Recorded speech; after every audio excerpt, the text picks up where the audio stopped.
There is an iPad. There's been very little IPO activity in enterprise software for some time. Rubrik, Vipul Shah, our friends over there, we're advisors over there. Uh, they filed an S-1 to go public. Yeah, they did, and it's pretty exciting. Like you said, it's a clear message that the IPO market is getting better. And one company coming out, doesn't make a trend, but we saw Reddit go out, right? There's even rumors of Cerebras putting together potential filing soon. So, I'm thinking we're back on that front. There's estimates that put the company at around $7 billion of value, and gross margins. The S1 showed that they look pretty good. I think it's 77% up from 70%. The um, base revenue, I know I was reading, was a little bit of a concern, but Dan, as we've seen, moving from kind of licenses to SaaS, there is a rocky process to go and drive ARR. So, you know, there is no free cash flow, right? For 2023, it was negative 15 billion. The company's not making money, which, by the way, it's been a while since I've seen a company come out and list when they had net income. So this is no different. No, I think the company is hitting at the right time too. When you look at all of the AI-related data investments, Dan, you and I both have came early to the conclusion that data management and part of that data protection and data security and resiliency is going to be a key part of any company's ability to put together a proper AI strategy. And that's the business that Rubrik is essentially in, which is to back that up, to protect that data. And when somebody does come in, nefarious folks come in and try to destroy the data, getting that data back and online very quickly. So congratulations to Bipple and the senior management team of the company.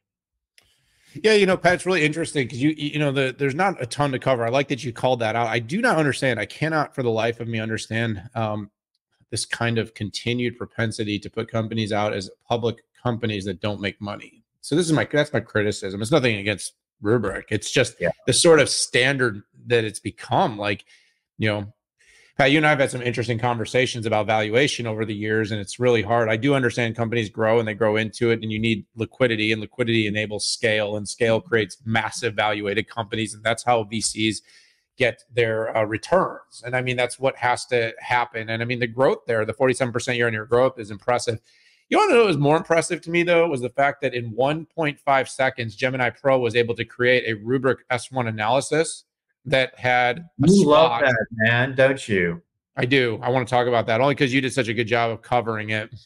I just wanted to talk about whether or not, the equities analyst, the junior analysts, the junior wood choppers over at the big banks that come up and spend weeks and weeks digging out data to figure out how to position an IPO or an investment to their community can do that. Now, I do want to call out the fact that I was publicly critical about the fact that I thought the recommendations that this system actually made were pretty amateur. So while it did come up with a pretty good SWOT, the recommendations are where I think the money is to be made. That's why companies that trust people like you to advise them. They can do this background stuff. They can do the search. They can find the basics. But then what do you do? So the long story short, Pat, is I do believe this is a growing field, data protection. I do believe things like RAG will be beneficial from having the access to all the data. We heard what Cohesity is doing. We know that Rubrik's doing something similar. I think Bipple and his team made a really nice pivot on cybersecurity and not being over-focused on just the data protection part.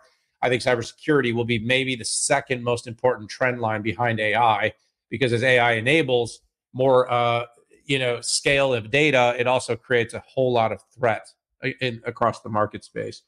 Pat, I think people are longing for enterprise software IPOs. I'm betting you this thing will be heavily oversubscribed.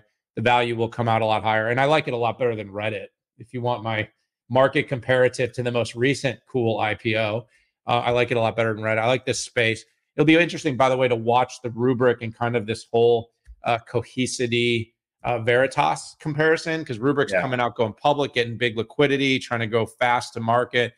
Cohesity and Veritas are going to get a little bit bigger, more density. And then my guess is the IPO will follow that. So that'll be something to watch somewhat critically, Pat. But yeah, I mean, look. Yeah, isn't it crazy how much excitement there is in this part of the market? I mean, let's not forget about Commvault, Veeam, what Dell is doing in these spaces as well.